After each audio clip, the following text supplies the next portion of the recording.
Welcome everyone to Schlock Talk. My name is Anthony Schlock. I'm going to be your host for today. I'm joined here by renowned physical therapy student Patrick Din. Thanks for joining us. Yep. So Pat, you wanted to come in and talk about a new bill, right?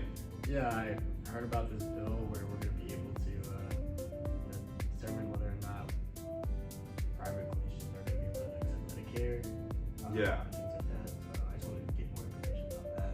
Yeah, exactly. Well, there's a new bill detailing a lot of that stuff, and hopefully one day I think it would be really beneficial for you.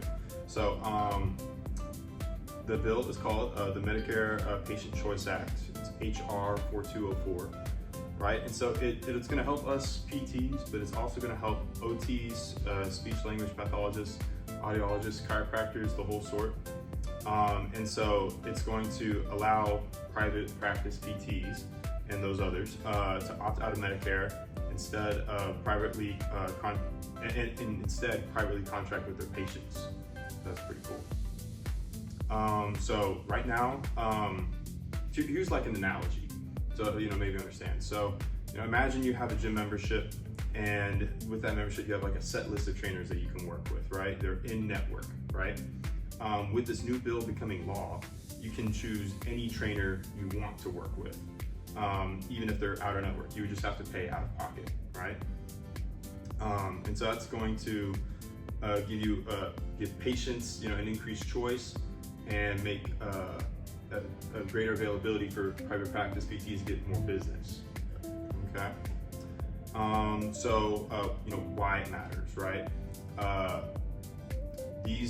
So the providers like ourselves are required to enroll in Medicare if they want to treat Medicare patients. Even if a patient wants to opt out, wants to pay out of pocket, the provider often can't legally bypass the Medicare rules. So this bill would give providers the same opt-out flexibility that physicians already have, and it would let patients continue seeing their preferred provider even after turning the age 65.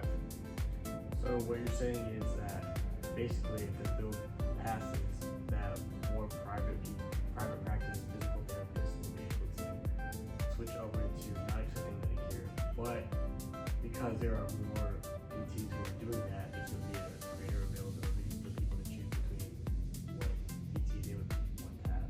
Exactly, yeah. They're going to have more freedom of choice, which is great for the PT and the patient, I think. Okay.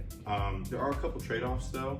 So, if a provider chooses to opt out of using Medicare, Medicare of course won't pay for those services that the patient is seeking, and the patient will have to pay out of pocket, under a private contract with the physical therapist that they see.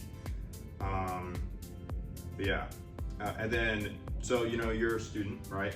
And you want to stay up to date on all things new with HR 4204, right? Mm-hmm. What would be the best for you is probably paying attention to any email alerts from the APTA. And there's also a good website, congress.gov. Of course, that's going to have all bills on there, so you can check their status there. And then you may receive emails from lobbying groups, advocacy groups that are really passionate about this and want this to get pushed forward. And even on Instagram from different accounts and social media in general, you can see just updates, and honestly that stands true for patients and PTs. So LinkedIn, Instagram, Facebook, etc. will be really good options for you. All right. Well, thanks for joining us today for Schlock Talk. Patrick, why don't you let them know where they can find you? You can find me on Instagram at patrick.din.